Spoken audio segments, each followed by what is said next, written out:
Bueno, entonces claro está, ¿qué es lo que nos está diciendo esto? Pues que cuando la corriente, ¿sí?, de la base es 10 microamperios, pues entonces la corriente de colector vale este valor. Entonces, supongamos, vamos a hacer de cuenta que este transistor tiene un beta, ¿sí? ¿Dónde será que notamos esto? Tiene un beta, una ganancia de corriente, beta. ¿Sí? No, yo lo había dicho, pero este beta, el beta que relaciona la corriente de base con la corriente de colector, se llama ganancia de corriente, ¿sí? Ganancia de corriente.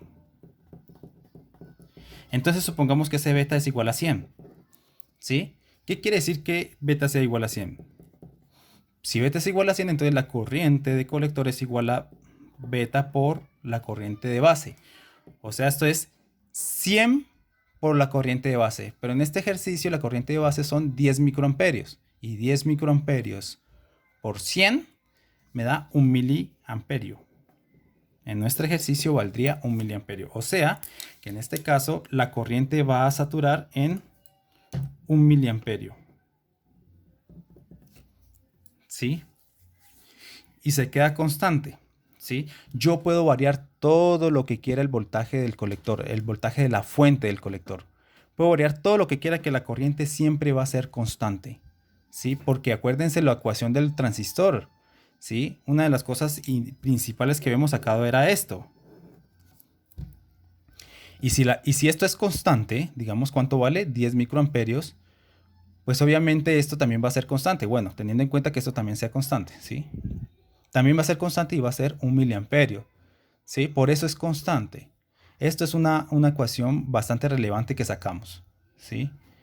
BCE, ¿sí? Perdón, BCC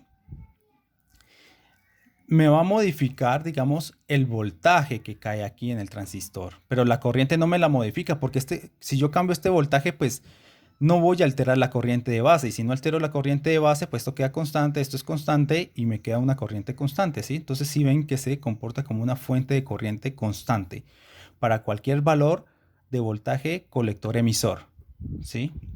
Obviamente esto resiste hasta un cierto límite, ¿sí? Puede soportar un cierto voltaje. Más allá de ese voltaje, el transistor se rompe y se dispara la corriente, ¿sí?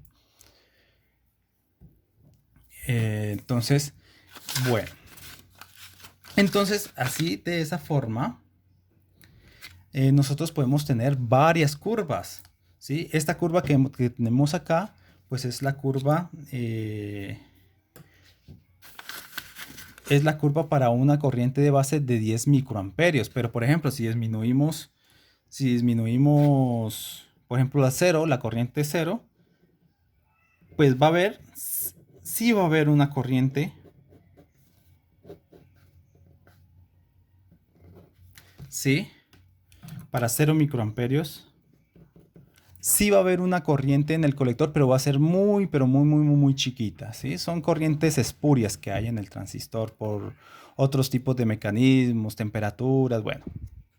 Sí, es una corriente espuria, pero es muy, muy chiquita.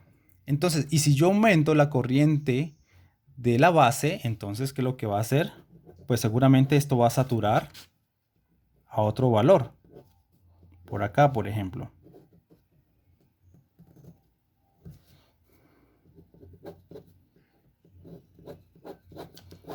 Ahí está.